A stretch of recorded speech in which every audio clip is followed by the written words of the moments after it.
Bom, né? Então vamos lá. Nossa aula hoje vai ser sobre o referencial teórico, né, do projeto de TCC.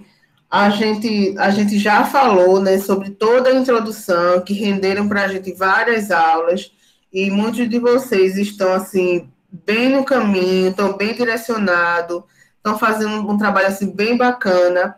Então, agora a gente vai partir para o referencial teórico, que também tem tem algumas questões bem pontuais que vocês precisam saber, até para facilitar também na hora de vocês construírem, porque às vezes vocês ficam assim muito perdidos, né? Meu Deus, eu vou começar por onde, começar a desenvolver o quê e como é que vai ser isso. Então, vamos lá.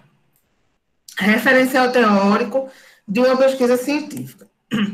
Então, escrever um texto, um gênero acadêmico, é basicamente a gente pensar sobre pensar nesse assunto de uma forma como que alguém já escreveu isso. É a gente organizar essas ideias a partir do que já foi aprendido e redigir essa análise envolvendo o que já foi dito e o que a gente conseguiu produzir de inédito, de diferente. Então, o referencial teórico, a gente vai desenvolver e tomar como base o que já foi desenvolvido por outras pessoas. A finalidade da pesquisa científica não é fazer um relatório. Então, um referencial teórico de uma pesquisa, não é, envolve desenvolver esse caráter interpretativo. Então, a gente vai ler um trabalho de alguém, pode até trazer uma citação, que é aquela parte do texto de outra pessoa, mas a gente também vai interpretar aquilo que o autor está dizendo.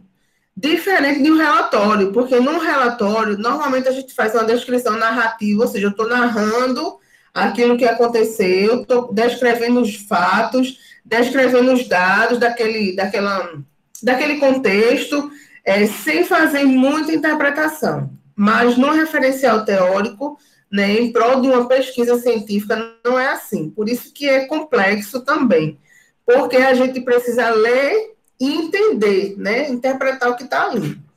Então, a gente não pode criar conclusões a partir do senso comum.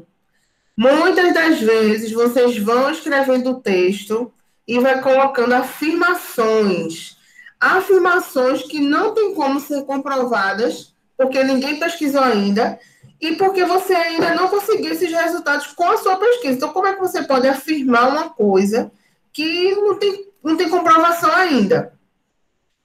Para a gente comprovar alguma coisa no referencial teórico, a gente tem que trazer os autores, as citações.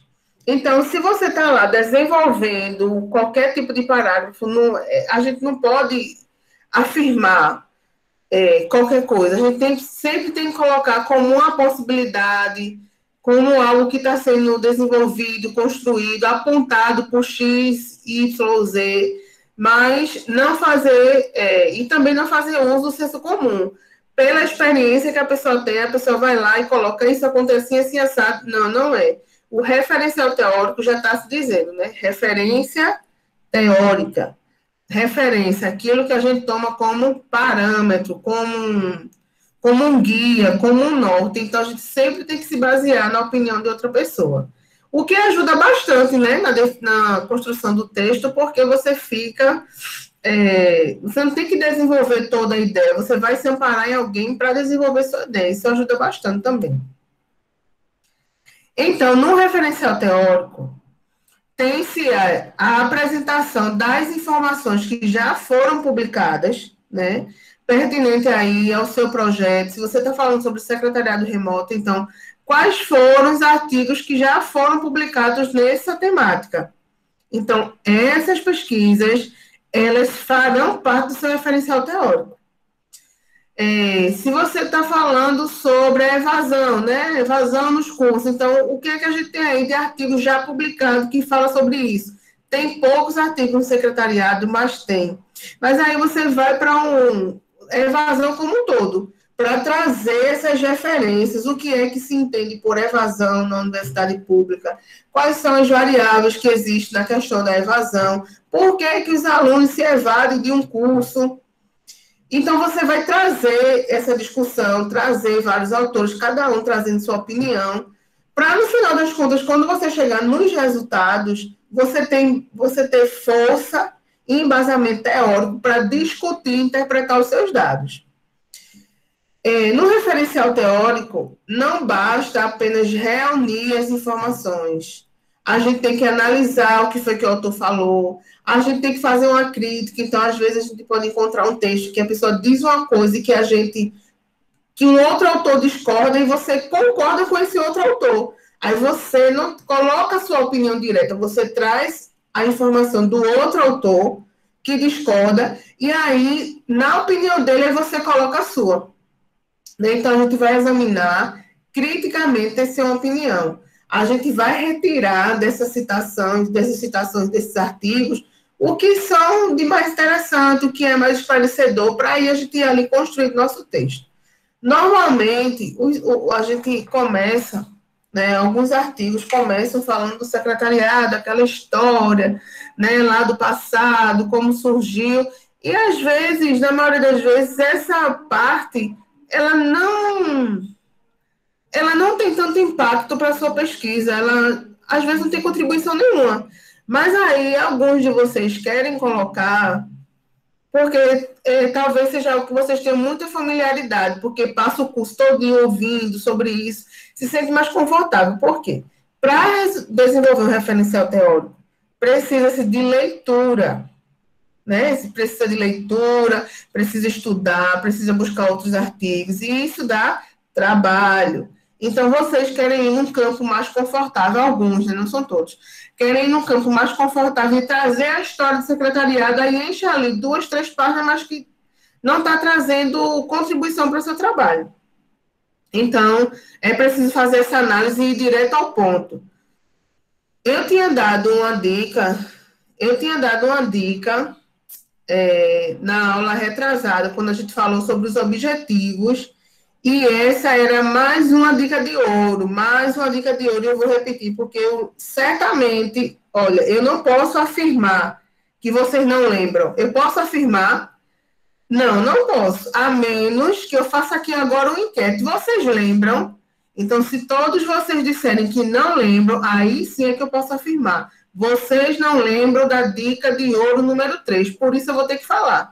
Então, vocês precisam ter cuidado com esse tipo de colocação de texto de afirmação. Quando você afirma uma coisa, você diz, eita, eu posso afirmar isso, qual é a base que eu tenho para afirmar isso? Se eu não tenho, então colocar como possivelmente, talvez, sempre colocando aquela dúvida, porque em determinado momento lá na sua coleta de dados, você vai encontrar essa informação, ou não, né? E aí, a terceira dica de ouro que eu trouxe na aula da semana retrasada foi que as palavras-chave, anotem isso é importante, porque vocês ficam perdidos do tipo, eu vou fazer um referencial teórico do quê, falar o quê, como é que eu vou? Então, a dica é, as palavras-chave dos seus objetivos, elas podem ser, olha só, podem, né? Por que eu não posso afirmar que serão? Porque, às vezes, as palavras-chave, elas não são tão amplas no sentido de trazer um referencial teórico para você. Então, mas é o norte. As palavras-chave, elas poderão ser os subtópicos do seu referencial teórico. Então, o tópico 1 é introdução. O tópico 2 é referencial teórico. Aí, o 2.1, qual vai ser? Vai ser algo que esteja relacionado com o seu objetivo geral, certo? Então, se o seu objetivo geral, por exemplo, é investigar os motivos que provocam a evasão no curso de secretariado, então a palavra-chave aí é evasão. Então, você tem que trazer no referencial teórico a evasão no ensino superior, por exemplo, porque aí é algo maior, né? A evasão no ensino superior, evasão e retenção, pode ser. E aí você vai lá dissertar e agora a gente tem um outro objetivo específico, falando sobre o quê? Eu não sei. Não está me vindo nada na cabeça, mas você tira daí as palavras-chave que, se for diferente, né, tiver um sentido diferente, aí já vai gerar um novo tópico para você, mas se for tiver alguma similaridade com o anterior, você não vai desenvolver tudo do zero, né? Porque você vai estar repetindo informação. Então, essa é a dica. Olhem para os objetivos de vocês e vejam lá o que é que vocês querem. Então, se é para analisar quais são as ferramentas da gestão da qualidade para mensurar a qualidade do serviço prestado, obviamente que você vai ter que trazer isso no seu referencial. Você vai ter que trazer a gestão da qualidade na prestação de serviço. Pronto. Né? Por quê? Porque tem gestão da qualidade na indústria, no comércio, na produção de um produto, mas aí, como você está falando de secretariado remoto é um serviço. Então, você já vai especificar para você não ter que trazer a história toda de quando começou a gestão da qualidade lá, milhões de anos atrás. Você já vai especificamente, a gestão da qualidade no processo de prestação de serviço. É um exemplo, certo? E aí, no referencial teórico, você vai trazer uma visão ampla daquilo que o pesquisador conhece sobre o assunto. Então, o referencial teórico é o momento em que você tem a oportunidade de mostrar para o leitor, de mostrar para a sua banca, o tanto que você conhece do assunto. Por isso que ele não pode ser tão enxuto, tão frágil, ele precisa ser mais completo. E aí a gente toma como nota sempre os objetivos, certo? Então, quais são as referências teóricas sobre o seu assunto? Quais são as referências teóricas sobre o seu assunto? Aí, se você vai falar sobre didática de aprendizagem e tal, então, quem são as pessoas que falam sobre isso também? Então, tem alguns temas que são muito ligados à educação, que são ligados à administração, que são ligados à comunicação. Então, é buscar isso no Google, certo? Bota lá no Google, exemplo, evasão no ensino superior. Pronto. Vão vir alguns artigos e é onde você vai ler para ver o que você está entendendo, para interpretar e trazer para o seu trabalho. Nessa questão das referências teóricas sobre o seu assunto, é onde a gente vai fazer o famoso uso das citações, né? As citações são as queridinhas, porque elas conseguem dar embasamento para a gente, e ali já vai consumindo algum espaço, né, do trabalho. Então, todos nós gostamos muito das citações. E é onde a gente vai fazer uso delas. Vejam só. Eu trouxe um exemplo aí, porque às vezes vocês fazem um referencial teórico e vocês não sabem até que ponto aquela ideia tem que ser desenvolvida. Aí vai colocando as informações e às vezes ficam as lacunas, né? Então vejam só. A dica que eu dou para vocês é tentar se colocar no lugar do leitor. Quando você escrever um parágrafo que você se coloca no lugar do leitor, o leitor, possivelmente, ele pode não entender tudo que você está falando. E é nessa parte do que você não está entendendo é que você precisa explicar um pouco mais. Então, nisso aí, vai uma ideia levando a outra. Um exemplo. A gente está falando sobre, que foi o artigo de Alexandre, falando sobre as metodologias de avaliação. E isso aí, na introdução, a gente trouxe esse parágrafo. Diariamente, estudantes universitários são sobrecarregados de atividades acadêmicas, curriculares ou extracurriculares, certo? Então, vejam, para mim, na minha cabeça, isso está muito claro, o que são atividades curriculares e extracurriculares. Agora eu pergunto a vocês se alguém responde. Qual é a diferença de uma e da outra? O que são atividades curriculares e o que são atividades extracurriculares? Como é que vocês arriscam aí?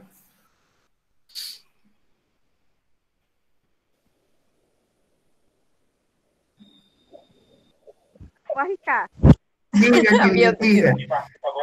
Então, eu acho que as atividades curriculares são aquelas que, digamos, estão no cronograma, vamos supor, de uma disciplina. A gente tem aquilo para cursar e tem que ser bonitinho. As extracurriculares é aquilo que a gente busca além para dar mais teoria para gente. Tipo assim, uma palestra é uma atividade extracurricular.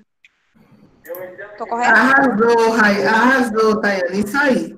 Aí, veja, todo mundo pode ter esse entendimento? Não. Cabe a mim, pesquisadora, que estou desenvolvendo minha pesquisa, deixar isso claro para ele, a que eu estou me referindo. Então, ao invés de eu passar por cima como um trator do tipo, as pessoas vão entender isso, não, as pessoas não vão entender, eu tenho que explicar. Aí eu coloquei, olha, entende-se que as atividades curriculares são oriundas das disciplinas em que estão cursando, as quais podem causar emoção. Então, foi isso bem que Tayane falou. As atividades curriculares são aquelas que são provocadas e que são elaboradas a partir das disciplinas. Já, aqui no final, né? Já as atividades extracurriculares também denominada de complementares ou não obrigatórias, né, inclui aquelas que são fora de sala de aula, ou seja, participação em monitoria, iniciação científica, grupo de estudo, representação estudantil, congresso, evento, pronto, maravilha. Com isso aí, eu consigo deixar aquela ideia apresentada anteriormente completa, porque se eu não tivesse colocado essa explicação, ia ficar incompleto, gente. Eu ia colocar somente isso, né? São sobrecarregados de atividades acadêmicas curriculares ou extracurriculares, ponto. Aí eu já partiria para outros parágrafos e tipo, ficou faltando a conexão ali. Então, como é que a gente percebe que está faltando alguma coisa? É isso, quando a gente tiver dúvida, quando a gente achar que o outro pode ter dúvida, porque se para a gente está bem confortável, mas para outra pessoa não, principalmente quando você tem conceitos assim. Então, quando a gente diz, a gente vai falar sobre o secretariado remoto, prestação de serviço. Talvez ali caiba a gente definir o que é o serviço, qual a diferença de um serviço e um produto. Talvez caiba, não estou dizendo que tem que caber, mas enfim, às vezes a gente usa as palavras e usa os textos muito automaticamente. E quando a gente para observar, está faltando explicar aquilo ali. Então, essa já é uma dica que vocês podem utilizar, né? Se você está falando de didática pedagógica, de aprendizagem, então, tudo isso são coisas que a gente pode definir o que é didática. Eu mesmo, às vezes, troco o que é didática, o que é pedagogia. Né? Recurso pedagógico, eu troco. Então, para mim, é melhor deixar logo claro, porque em determinada outra situação que alguém tiver dúvida, já está ali no meu trabalho. Do que você ser perguntado na hora. Para você, o que é uma didática? Aí você vai ficar na banca e dizer, e agora? Eu sei porque eu li, mas tipo, eu estou nervosa, não vou conseguir falar. Mas se isso já estiver dentro do seu trabalho, a pessoa não tem tanto motivo de lhe perguntar. Ou se lhe perguntar, você pode apontar, está na página X a definição daquele conceito e tal. E aí, no referencial teórico, a gente vai fazer um diálogo, né? Um diálogo. O que é que o autor do texto diz para a gente? E o que é que a gente diz para o autor?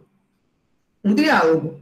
A gente vai pegar um texto de alguém, vai extrair uma citação, ou seja, é o autor se comunicando com a gente. Só que a gente faz uso do quê? Do uso interpretativo. Então, a gente devolve essa conversa com ele, a gente vai dizer. É uma coisa linda, é uma poesia, minha gente. Olha, alguém está ali falando com a gente extrai algo que é mais importante e a gente fica conversando com aquilo ali, dando a nossa interpretação. Então, muitas das vezes, o que ocorre como erro é que você traz a citação de um autor, automaticamente você já traz outra. E traz outra, e traz outra. Então, ficam citações sobre citações. E cadê o autor da pesquisa? E cadê você para trazer a sua interpretação, para trazer a sua análise, a sua contribuição? A gente tem que apresentar no referencial teórico as principais ideias ligadas àquele tema, as principais pesquisas. Então, como a gente tem poucas pesquisas, poucas revistas científicas no secretariado, a gente consegue fazer esse mapeamento fácil. Se eu quero falar sobre ensino remoto no secretariado, Deixa eu entrar lá no G7, que eu já mostrei a vocês, né, nas outras aulas, nossas revistas. Deixa eu entrar no G7, o que é que tem publicado sobre isso? Deixa eu entrar na expectativa, deixa eu entrar nas Scribes para ver. Eita, não tem nada. Então, opa, aí já pode até dar uma sinalização para uma justificativa nossa. Olha, a gente está explorando uma temática que ainda não foi desenvolvida sob a ótica do secretariado. Veja, a gente não pode generalizar e dizer que não tem pesquisas sobre o ensino remoto, porque tem, e deve ter várias, né? Diante dessa pandemia, então muita gente escreveu sobre isso, mas será que escreveram sobre isso no secretariado? Talvez não. E aí você vai ter que trazer esses autores dessas outras revistas, apresentar essas principais ideias, apresentar essas pesquisas que vão dar embasamento dos seus objetivos. E aí a gente tem o estado da arte. Se vocês tiverem dúvida no meio do caminho, perguntem, minha gente. Dentro do referencial teórico, a gente tem os que é chamado de estado da arte. No estado da arte, vai fazer justamente o que eu estava falando agora, há alguns segundos atrás. A gente vai mapear uma certa produção acadêmica relacionada àquele assunto. Então, deixa eu ver se eu acho aqui um trabalho. Deixa eu ver se eu acho aqui um trabalho sobre a teste que fez secretariado remoto. Para mostrar para vocês. Deixa eu ver.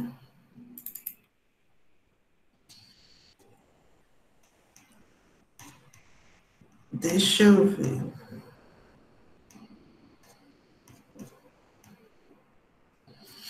Não achei, cadê? Deixa eu ver aqui rapidinho.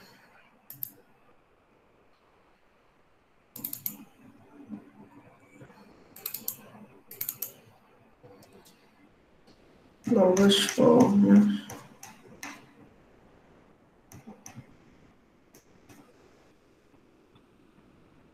Ah, sim. Pronto, achei.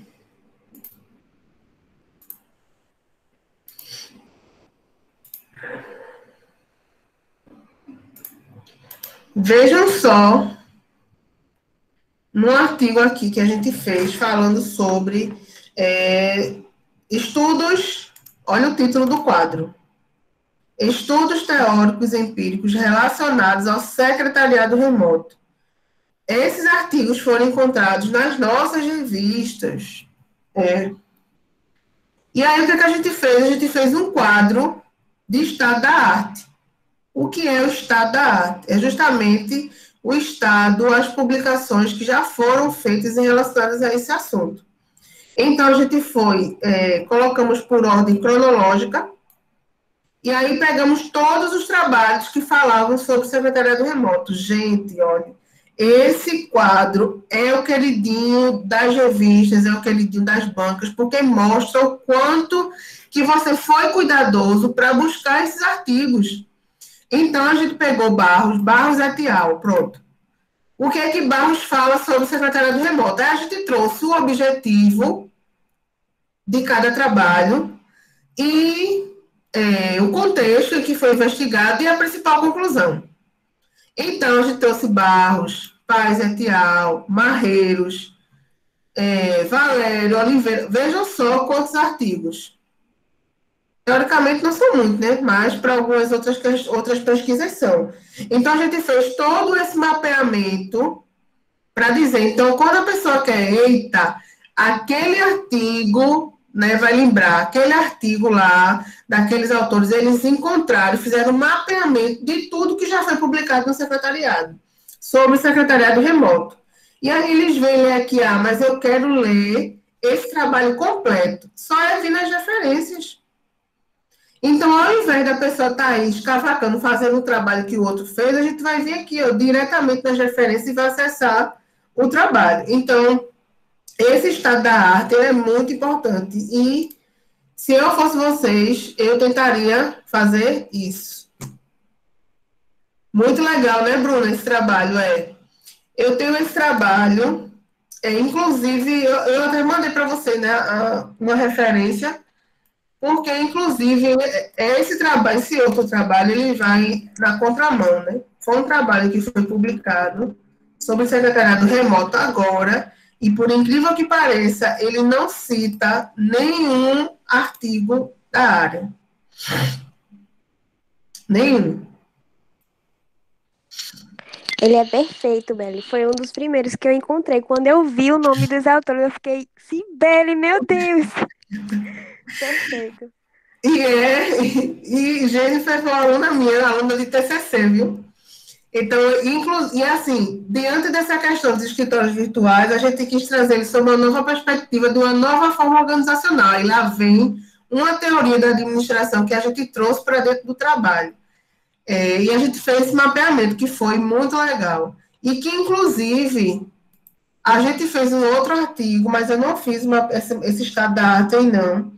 Mas eu já encontrei outros trabalhos sobre o secretariado remoto no secretariado, mas que foram publicados em outras revistas. Produção científica, Bela, deixa eu ver. Deixa eu ver se eu consigo mostrar aqui a vocês.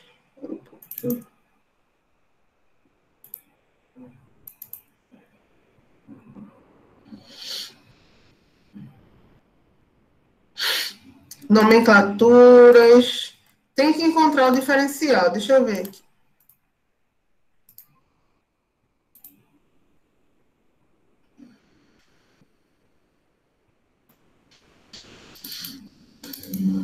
Olha só. Eu acho que tá pequenininho, mas eu acho que vocês conseguem ver. Vejam só quantos trabalhos publicados sobre secretariado remoto, não especificamente sobre o secretariado, mas falando sobre o teletrabalho, que tem tudo a ver. Então, inclusive, uns trabalhos que foram pioneiros, 1999, que, inclusive, aproveitando que vocês estão vendo aqui minha pastinha, muito organizadinha, né? Nem tanto, tá faltando organizar esses daqui de baixo, mas é a forma da gente organizar as nossas pesquisas que a gente faz ainda. Como é que a gente vai? Tem que ter uma forma de organizar, de sistematizar, para a gente encontrar mais fácil. Então, eu organizo salvando o arquivo pelo ano, em seguida eu boto o nome do autor, em seguida uma parte do título para saber exatamente o que está se falando. Então, é a dica também que eu dou para vocês já fazerem isso, se acostumar a fazer isso. Primeiro que, deixa eu pegar aqui, ó, na minha tese, eu separei pelas temáticas. Então, eu vou falar de política pública, eu tenho uma pasta só sobre isso. Vou falar de sujeito ecológico, tenho uma outra pasta só sobre isso. Depois, teoria das práticas, percepção ambiental. Então, quando eu clico em políticas públicas, tem apenas artigos sobre políticas públicas. Quando eu clico sobre sujeito ecológico, vai ter só sobre sujeito ecológico.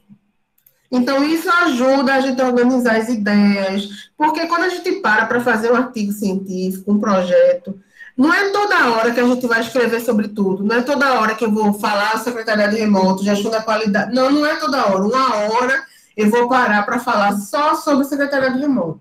Num outro momento, eu vou falar sobre gestão da qualidade. Então, se a gente mistura as referências, as teorias, a pasta fica uma bagunça. E isso impacta na nossa produtividade. Então, dica 1, separar, né, criar pastas com os assuntos. Dica 2, organizar, né, colocando o ano, o nome do autor e uma parte do título para você saber o que é, né? Essa é a dica. Então, sim, mas voltando, né? Voltando para o estado da arte. Então, no estado da arte, você vai fazer isso, você vai tentar mapear alguns trabalhos, né? No caso desse do secretariado remoto, a gente fez, e se você fizer, é importante também, porque já tem outros trabalhos que foram publicados, além dos que a gente já citou. Então, ou seja, é mais um complemento, vale a pena.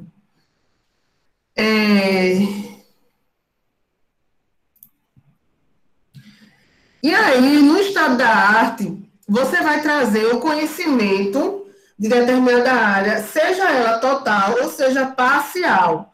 Tem assuntos que a gente consegue desenvolver, que a gente consegue trazer ele todo, certo? Porque a gente É, porque a gente estabelece alguns critérios em que a gente consegue achar todos os trabalhos, não é? Mas tem temáticas que a gente não consegue, porque é tudo muito amplo. Se a gente for falar sobre processo de aprendizagem, tem artigos demais publicados em várias revistas, várias. Então, o que a gente pode fazer? Vamos pegar só as revistas do secretariado. Ou então, vamos pegar uma base de dados, Cielo.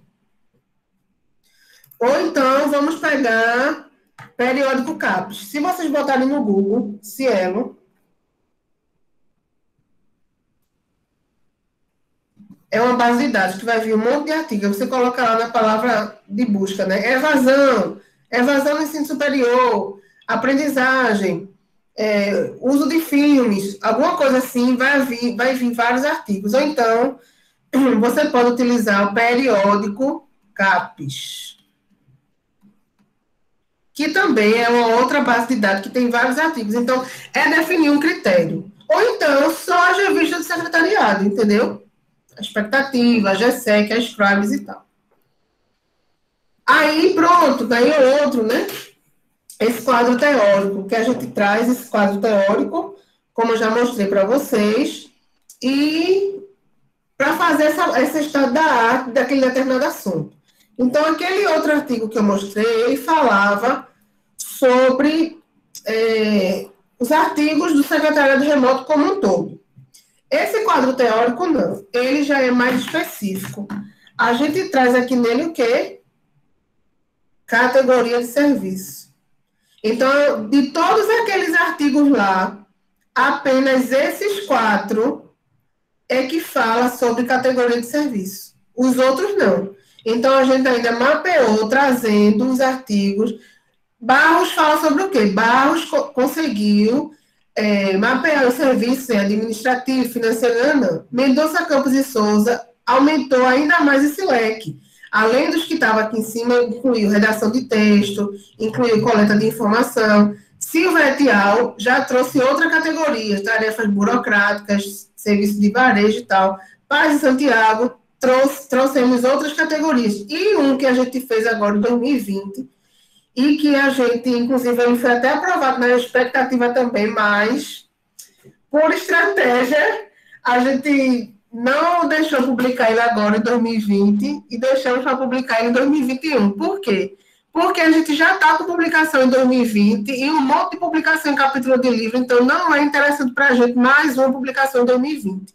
A gente já quis garantir 2021, mas uma nova pesquisa que a gente fez sobre secretariado remoto, e agora focando na prestação de serviço aos docentes, tipo uma assessoria acadêmica, vem totalmente diferente dos outros artigos que já foram publicados no secretariado remoto. E aí, a gente, dentro desse artigo da assessoria acadêmica, a gente encontrou novos serviços que podem ser prestados. Ou seja, aumentou-se as categorias. Então, esse quadro ele já está desatualizado. Por quê? Porque já tem uma nova pesquisa aí que foi feita, né? Então, mas isso é muito importante porque mostra, para quem está lendo, a amplitude do assunto e mostra, assim, em questões cronológicas, o avanço e o quanto que essas pesquisas em determinado assunto foram evoluindo. Então, se vocês puderem fazer isso, olha, vai ser, assim, um ouro de verdade. Um ouro. E que, inclusive, Bruna, é até uma base para justificativa do seu trabalho, porque todos eles, nenhum deles focou nessa abordagem que você está dando. É totalmente inédita. Fantástico, eu acho. Sim, essa pesquisa aqui que eu já mostrei para vocês antes, né, que foi aquele quadro teórico lá com todos os artigos e tal. Pronto. Dúvidas? Querem comentar alguma coisa sobre essa primeira parte antes da gente entrar aí nas citações? Oi, Gil, boa noite.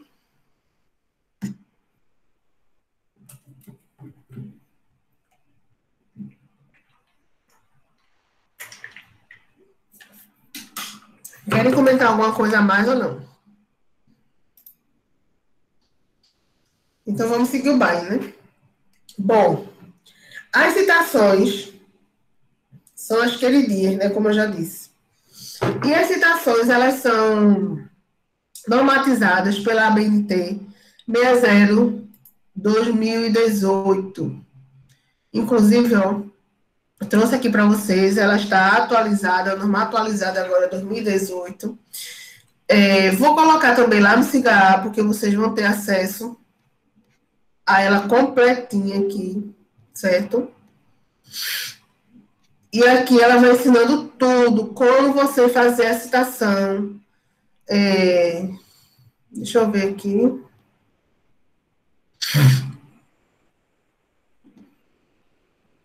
Ó, como você...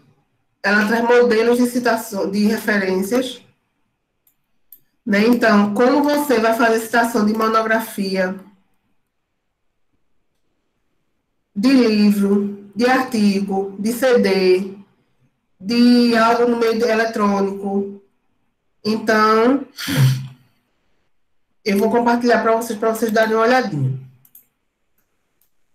Então, vamos lá. Entende-se por citação a menção de uma informação que é extraída de outra fonte.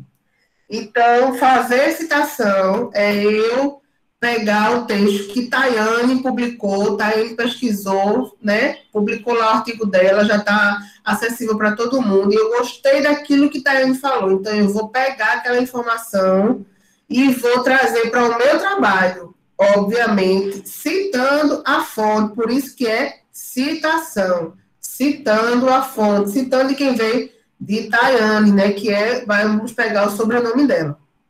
Então, a gente não vai se apropriar do texto do outro, que inclusive depois a gente vai falar sobre plágio, hoje não.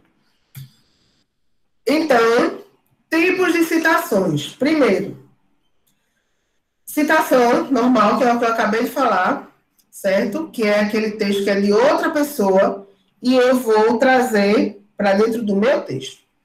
Aí, a gente tem a citação indireta, a citação direta e a citação indireta e a citação da citação. Na citação direta, a gente traz o texto exatamente como ele está lá no outro trabalho, certo? E nessa citação direta, né, tem outros tipos também, que eu acho que está no outro slide, que ela pode ser curta ou longa. Na citação indireta, a gente vai pegar o texto baseado, ou seja, não é exatamente o texto fiel, é uma interpretação. Então, Bruna escreveu alguma coisa, mas eu não quero citar exatamente tudo que Bruna falou, eu quero resumir isso que ela falou, pronto. Aí eu vou resumir, vou fazer a citação de Bruna, certo? E vai ser uma citação indireta. Por quê? Porque eu não estou escrevendo exatamente como Bruna falou, certo? Nessa citação indireta, ela pode ser curta ou longa, certo? Aí isso aí não interfere, porque o que vai dizer que a citação é indireta é isso. Se você não transcrever exatamente como está lá no original, então ela já é indireta. Por ela ser indireta, a gente não precisa fazer uso das aspas e nem da página X. Por quê? Porque é algo que não está exatamente como o texto original. Então, percebam, essa diferença é muito importante, minha gente. Se vocês retirarem o texto exatamente como está no original, vocês têm que colocar aspas, que é para o leitor saber onde começa e onde termina a fala do autor lá, para não se misturar com a sua e depois você não ser taxado como que plagiou a fala do outro. Então, se eu vou pegar a fala de David, aí eu coloco lá, abre aspas, coloco o que David falou, fecho aspas, pronto. E que, inclusive, isso no dia a dia, quando a gente está falando, vocês veem um repórter falando, né? Quando eles estão lendo um documento que é de outra pessoa e eles querem falar exatamente o que a pessoa falou, o que é que eles dizem? Abre aspas. Aí fala, fecha aspas. Por quê? Porque é exatamente como o outro escreveu. Então, a citação direta, ela já começa disso aí. Você vai trazer as aspas, que é para deixar claro onde começa e onde termina o texto do outro. E aí, vai colocar a página, né? A gente coloca a página de onde foi retirado aquele texto. Já na citação indireta, não. Na citação indireta é algo mais livre. Eu vou ler, vou interpretar e vou trazer a fonte como sobrenome ano. Acabou-se, não preciso colocar aspas, não preciso colocar o número de página, porque não é algo que está como original. Entenderam? Sim ou não? Sim. Sim. Muito bem. Show. Aí, além disso, a gente tem a citação da citação que eu falei no início, né? Eu vou pegar a fala de David, aí eu já pego a de Tayane, já boto embaixo, aí depois eu trago a de Giordano, depois eu trago a de Bruna. Sim, citação, sobre citação. E cadê eu, né? Cadê o autor? Cadê a interpretação? Além disso, quando tem essas citações sobrepostas, a gente tem também a citação da citação no sentido de ser o apude. O famoso apude, que muitas vezes a gente diz, tenham cuidado, não usem muito apude, que é citado por. Ao invés de eu pegar o texto diretamente de David, Tayane citou David. Ao invés de eu citar David, eu vou citar Tayane que citou David. Olha só o caminho. Mas por que eu faço isso? Porque eu não fui na fonte lá de David. Eu encontrei logo o trabalho de Tayane e Tayane citava David. Então, eu não vou nem me preocupar de ir lá em David. Eu vou pegar aqui, vou pegar esse texto que está de Tayane e vou colocar David citado por Tayane. Ou seja, fiz uma citação da citação, né? E aí, a gente tem que ter cuidado com isso, por quê? Porque Tayane, ela pode ter citado algo errado, pode não ter citado exatamente nem o original, como o David escreveu, e nem no mesmo sentido. E eu estou reproduzindo uma coisa. Então, a gente sempre faz recomendação de que não usem o apude, vá direto na fonte, tente buscar na internet. Tem alguns textos que são muito antigos e a gente não consegue mais, a gente vai ter que fazer o uso do apude. Mas outros textos que tem como a gente ir diretamente na fonte, não justifica, tem que ir na fonte. Entendeu isso aí, né? Então vamos lá. Nas citações diretas, lembre que a gente tem esses dois tipos, né? Citação direta e indireta. Na citação direta, elas podem ser curtas ou longas, né? Quando as citações diretas, quando ocorrem as citações diretas, primeiro que a gente sempre vai fazer uso de quê? Das aspas. As citações diretas.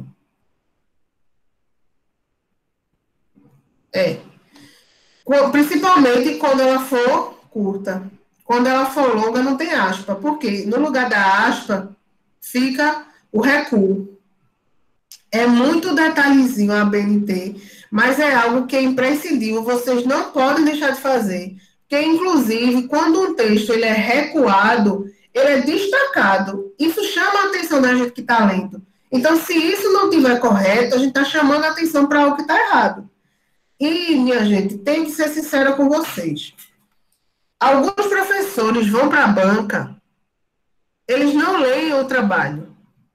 Que isso é vergonhoso, isso é horrível. Eles não leem o trabalho como um todo, eles não se debruçam em ler o trabalho, em entender, em buscar indicação de outras referências para contribuir com o seu trabalho. Então, quando chega na hora da banca, o que é que ele vai falar apenas? Da ABNT. Ele vai se prender a falar da ABNT, que são normas que podem ser decoradas, que são normas que a gente pode pagar para alguém fazer, que são normas que existem já, softwares e sites, em que podem fazer isso automático para a gente. Então, não necessariamente eu tenho que decorar isso aqui, mas muitos dos professores, sem ter conteúdo para fazer a sua discussão, aí eles vão falar da ABNT. Se a gente deixar o trabalho bem corretinho, sem a BNT, ele vai ter que dar o pulo dele, né? Ou seja, ele vai ter que ler o trabalho. Então, às vezes vocês já podem estar um pouco mais acostumados, porque diversos trabalhos os professores já pedem nas normas da ABNT. Mas, com o passar do tempo, uma coisa ou outra escapa. Se vocês puderem, paguem para alguém fazer, isso é muito normal. Quando é a BNT, eu não pago para ninguém fazer, eu faço porque eu já me acostumei, já entrou no automático. Mas quando é formatação APA, que ela tem uma formatação totalmente diferente, eu pago para alguém fazer, porque realmente eu quero consumir o meu tempo com algo produtivo e estratégico do trabalho, e não com norma, certo?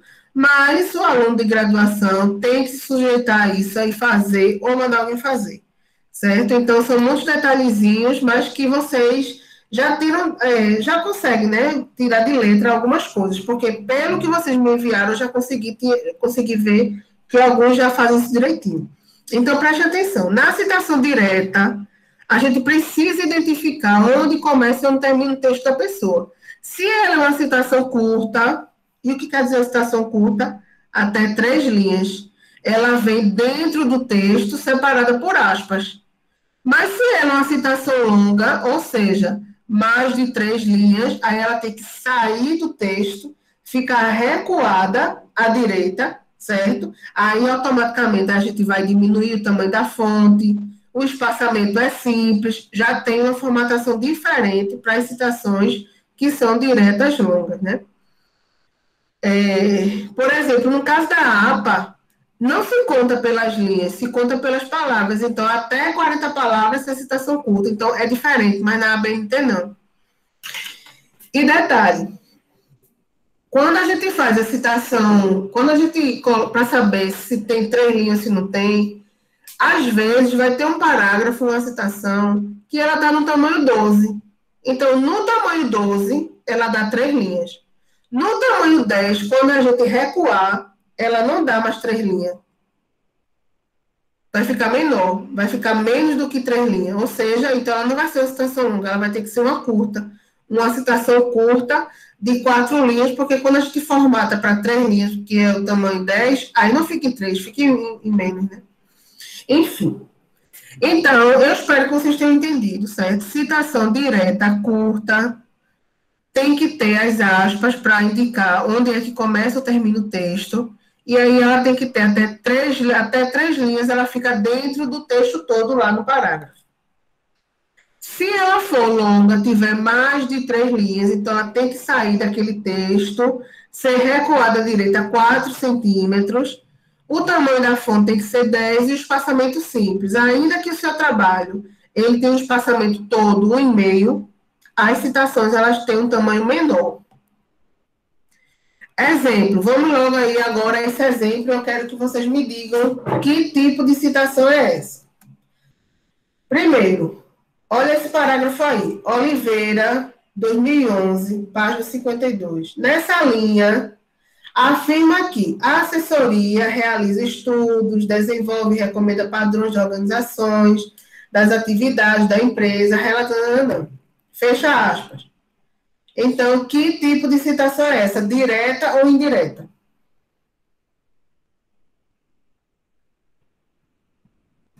Direta, né? Muito bem, citação direta. É uma citação longa ou curta? Curta.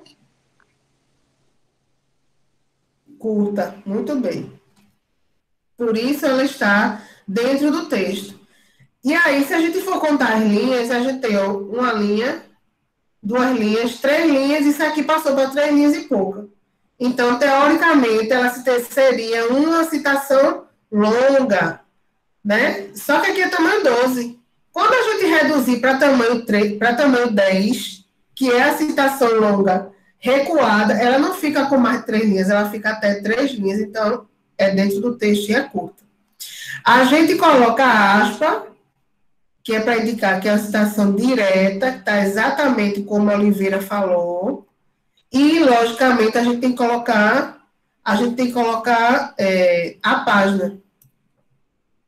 A gente tem que colocar a página de onde a gente retirou essa citação. Tanto para citação direta curta quanto para longa. Foi direta, tem que dizer a página de onde foi retirado esse texto. Então, já observem que tiveram alguns de vocês, eu não lembro exatamente, também se lembrasse, não ia dizer, mas que quando me enviou citação direta, longa, que é aquela recuada, sem colocar a página. Tem que ter a página. Vamos lá. Aqui agora, a gente tem, ó, aqui, Valéria et al., 2016. Aí vamos lá, abre aspas. Para acompanhar essas transformações, vai até aqui, a citação. Aqui já inicia outra, e vai até aqui. Então, novamente, que tipo de citações são essas? Direta ou indireta?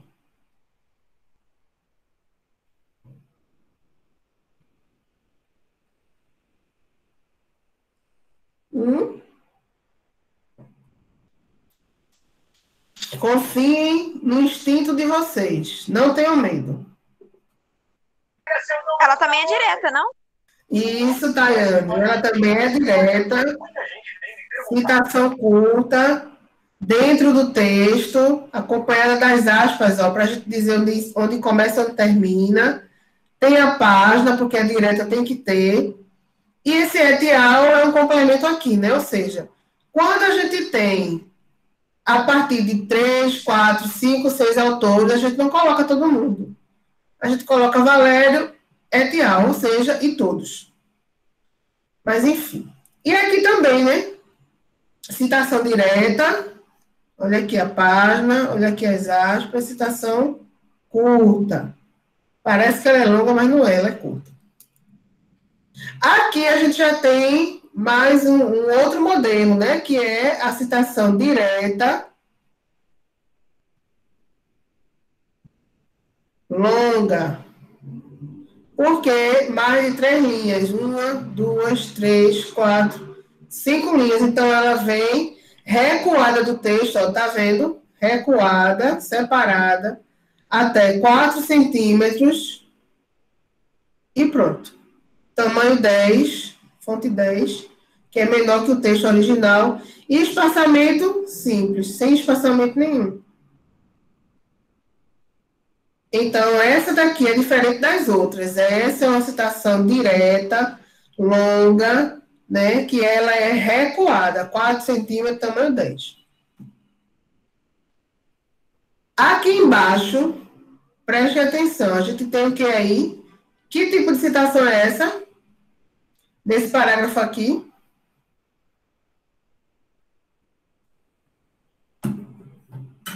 Indireta, né? Isso, Tayane. Indireta. E como ela é indireta, a gente não precisa colocar as aspas e nem colocar as páginas, certo? Então, a gente aqui, na verdade, a gente reuniu um parágrafo citando vários autores, né? Barros, Costa, Xizone, Vaz, França, não sei quem, e pronto. Então, é uma citação indireta. A gente não seguiu o texto original, então a gente não precisa usar aspa e também não colocar a página. Novamente aqui, citação direta longa, né? E aqui a gente tem o nosso apoio. Por quê? Imagino que esse texto aqui de Smith, olha só o ano dele, 1996. Antes, as revistas científicas, elas não tinham tanto acesso aberto como a gente tem hoje. E algumas revistas científicas, elas podem ter saído do ar, podem ter sido desativadas, então a gente não encontra esse trabalho. Mas aí a gente encontrou esse autor sendo citado por Marandino. Então, mas a gente não encontrou mais Smith. E a gente procurou de tudo, a gente não encontrou. Certo? Então, a gente vai citar Smith a partir de Marandino. Então, eu citei aqui esse texto.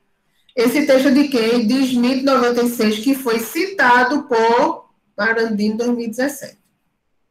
Então, lá nas referências, eu vou colocar a citação de quem? De Smith ou de Marandino?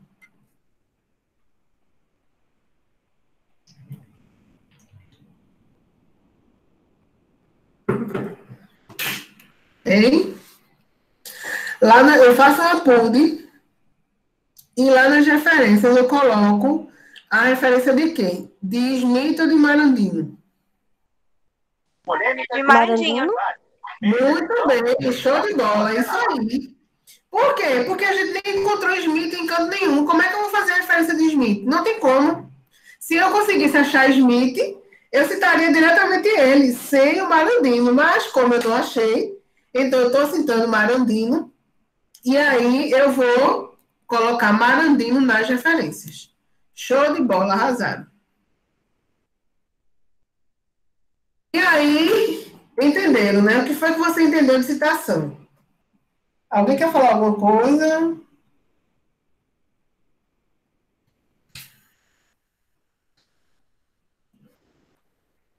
Eu entendi tudo. Ah, muito bem.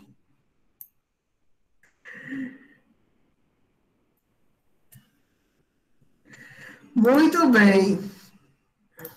Citação, texto de outra pessoa, e a gente tem que ter cuidado com plágio, citar direitinho, ok. E aí, quando a gente está fazendo, a gente fica com aquela dúvida, né? E agora?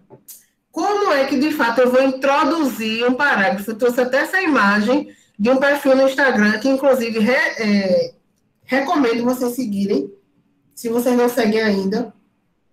TCC Ponto Descomplicado, porque ele traz várias dicas o dia todo, e às vezes a gente está ali aleatoriamente nas redes sociais, e quando vem uma dicasinha, né? Aí a gente já pensa no nosso projeto. Eita, que legal, posso fazer assim. Eita, eu acertei, maravilha, eu vou continuar. Eita, eu errei.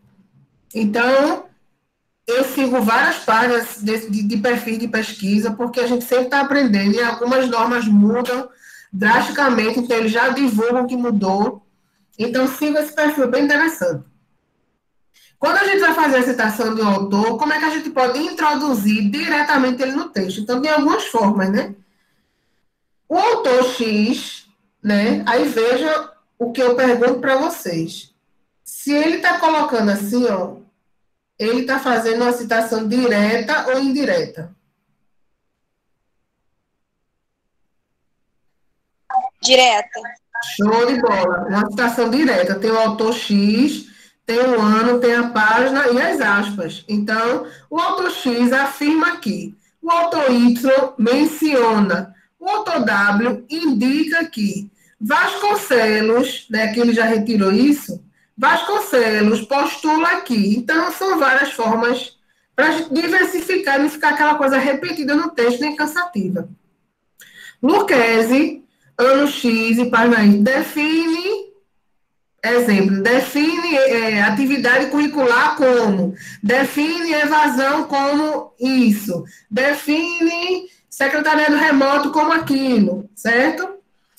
Henrique propõe não sei o quê. Se eles quisessem fazer uma citação indireta, que também é a mesma situação, só era retirar aqui essa página, não ia ter, e não ia ter também as aspas, né? Então já é direto. Conforme Henrique propõe, isso, aqui, aquilo, outro. Então aqui é somente um exemplo para vocês diversificarem quando vocês forem escrever lá as referências de vocês. Para não ficar repetido, sabe? Segundo o autor X, segundo o autor X, conforme o autor Y. Então aqui são formas diferenciadas. Mas cada um pode colocar da sua forma, né? Só não repetir tanto, porque cansa.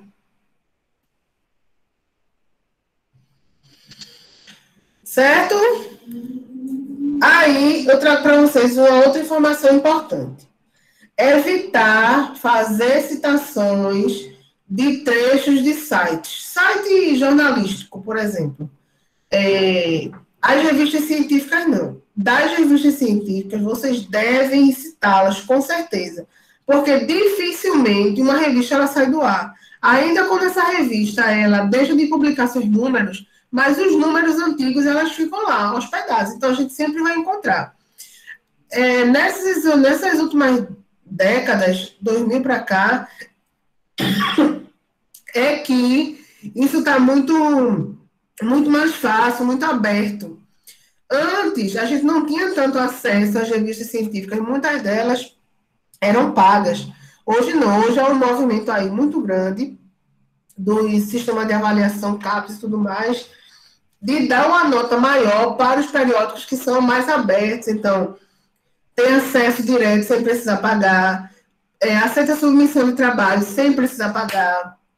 Então, essas revistas, elas têm uma credibilidade, entendeu? Até porque todas elas estão atreladas a alguma instituição, seja instituição de ensino, seja um sindicato, seja um grupo de pesquisa, um curso de pós-graduação, enfim.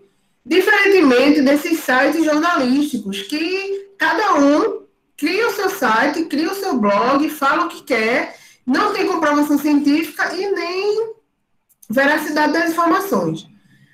Por isso, muitos sites, eles entram no ar, com o tempo, eles podem ser desativados sem nenhum compromisso. Então, é evitar fazer citações desse tipo, certo? Exemplo, pense um artigo científico aí, uma pesquisa e tal, que citou esse autor, Grespan Gilmar, certo? Aqui, ó. O uso da língua portuguesa em tempo real na internet, ó, isso no ano de 99. Aí ele publicou nesse site aqui, ó, Terra Vista, que é um site de Portugal, né? Um artigo de 99, mas que conseguiu ainda ser citado em 2007, porque a pessoa está aqui dizendo que acessou ele em 2007. Ok. Mas aí eu agora achei esse trabalho e quero novamente, eu quero ler esse artigo, né? O que é que essa página aí fala? Quando eu clico nesse link, olha só. Certo? Não existe mais esse artigo. Não existe. E aí, como é que fica eu que fiz aquele trabalho que citei o outro lá? Qual é a garantia que realmente, naquela época, o cara conseguiu acessar esse site? Não tem. Então, assim, não coloque esse tipo de site. Isso é algo que a gente também pega bastante. Inclusive livros. Olha, livros é uma questão interessante para falar para vocês. Não tem, assim, nível de graduação, sabe? Em nível de graduação, a gente aceita livro, artigo de evento, essas coisas. Mas, para as revistas científicas, a gente já tem que mudar tudo e fazer a maioria das citações de revista e ponto. Inclusive, as teses e as dissertações, elas pouco são citadas, elas não têm tanta credibilidade, e é algo que a gente questiona, né? Porque são pesquisas, mas a academia não aceita. Aceita quando passa por uma revista científica que tem uma rigorosidade científica muito maior. Então, os livros, quando eles são elaborados, normalmente eles são organizados. Um livro organizado é diferente de um livro autoria. Exemplo. Deixa eu ver se eu consigo pegar um livro aqui para você. Esse livro aqui. Esse livro aqui, ó. Esse do... É porque eu não consigo mostrar aquela coisa aqui. Enfim. Esse meu livro que eu fiz, Secretariado de Sustentabilidade, inclusive esse que a gente fez agora do Secretariado da UFPB. Deixa eu mostrar ele aqui para vocês. Cadê?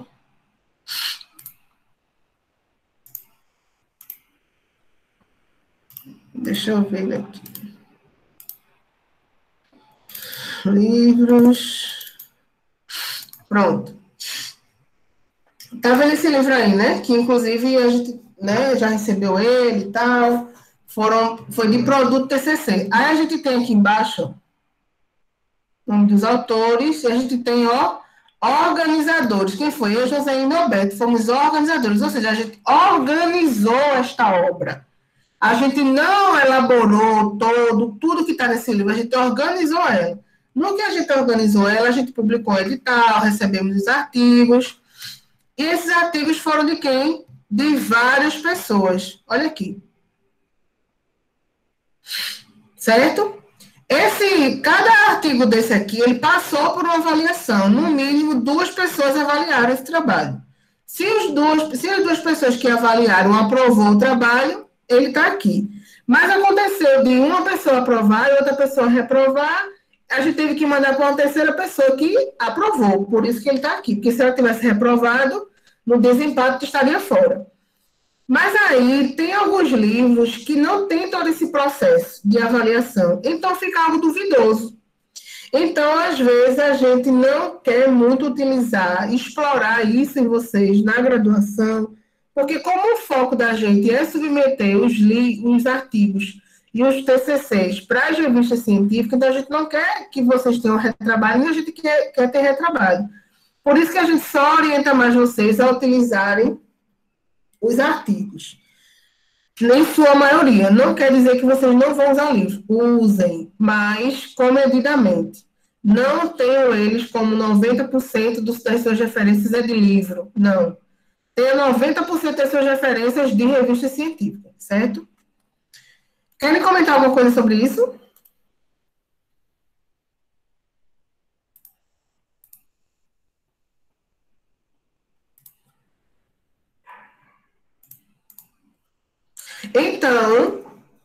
Então vocês prestem atenção, não utilizem esses sites. Eu sei que no secretariado a gente tem Jefferson Sampaio, que tem um blog, Marcela Brito, que tem um blog, não sei quem que tem um blog. Tenham cuidado, não utilizem, porque não tem veracidade científica nenhuma. É só a opinião que eles acham que é e pronto, certo? Então, não é recomendado. É melhor vocês evitarem do que vocês levarem a coxo na banca e tal.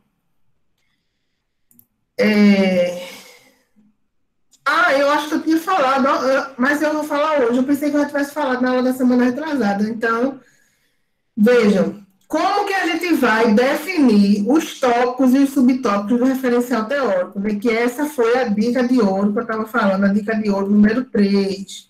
Né? Anotem isso aí. Eu pensei que eu tivesse falado já na aula da semana retrasada, mas não, ficou realmente para hoje. Então, qual é a dica? A palavra-chave de cada objetivo, ela pode ser um tópico do seu referencial teórico, pode ser. Né? Como eu já expliquei antes, você tem que ler para ver que, às vezes, um objetivo ele vai se repetir. O que vai mudar é a forma de coletar os dados. Então, às vezes, você vai identificar os motivos por que ocorre evasão no curso. O outro traçar estratégias para diminuir a evasão. Ou seja, continuou, né? Evasão e evasão. A diferença é que um quer saber os motivos e outro definir estratégia. Então, você não vai repetir 2 tópicos de referencial teórico com apenas evasão, né? Então, ele se repete. Mas, essa é uma dica muito boa, tá certo? Para vocês. Essa é uma dica muito boa que vocês podem se guiar. Pega as palavras-chave lá dos seus objetivos e tenta colocar para ver se dá como referencial teórico. Aí o seu orientador vai lhe orientar, definir melhor, mas é o norte que você tem. Para vocês alguns de vocês que já começaram a andar um pouquinho com referencial teórico, faça esse serviço inverso agora, certo? Olhem para os tópicos do seu referencial teórico e veja se está contemplado lá nos seus objetivos. Se não, tem que sofrer alguns ajustes aí. Como assim, né, Beli? Pois é. Às vezes a gente não vê conexão entre as coisas. Seus objetivos quer estudar uma coisa e o seu referencial ele vai trazendo outras coisas. Então, como é que se sustenta? Não se sustenta. Inclusive, eu passei isso hoje. Hoje eu tive reunião com minhas orientadoras de doutorado e eu mudei um objetivo. Né? Não é que eu mudei, é que eu incluí um novo objetivo. E ela disse, Beli, já que você incluiu um novo objetivo, e esse objetivo ele não está contemplado ou parecido com nenhum outro, você agora precisa desenvolver esse tópico do referencial teórico, que é falando sobre percepção ambiental à luz de uma teoria aí da psicologia. Ela disse, então, você tem que desenvolver esse tópico, pelo menos 5 páginas, para ir para uma banca de defesa agora, no final do mês.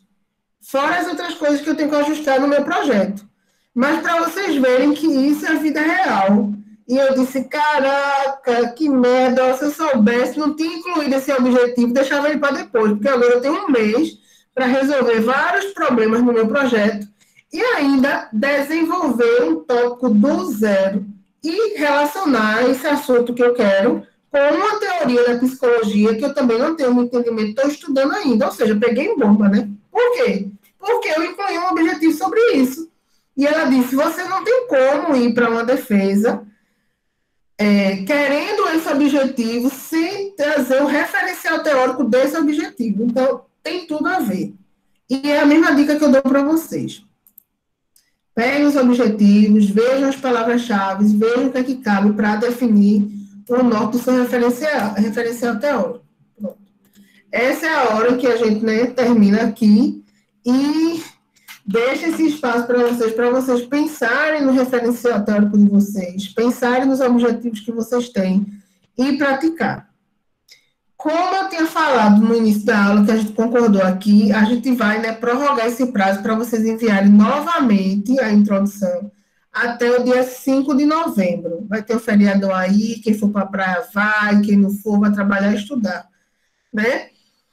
E quem for para a praia tem que dividir o tempo, porque eu vou tentar fazer isso, não sei se eu vou conseguir, que é para vocês, até dia 5, mandarem uma nova versão, que é para eu dar uma nova corrigida e melhorar um pouquinho a nota de vocês, certo? Essas atividades, aí depois disso, a gente vai marcar um novo prazo. Eu vou botar aqui dia 19, na quinta-feira. Vejam só, dia 5, segunda versão da introdução, certo?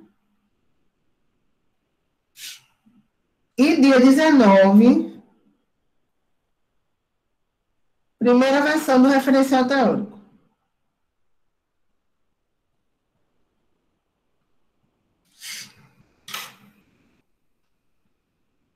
Aí, a semana que vem e dia 19, a gente vai falar sobre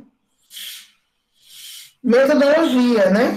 Vamos começar a falar sobre metodologia, que é algo que é bem cabuloso também, bem difícil, são muitos procedimentos e tal. Então, vocês precisam avançar nesses próximos 15 dias com o referencial teórico, tá certo?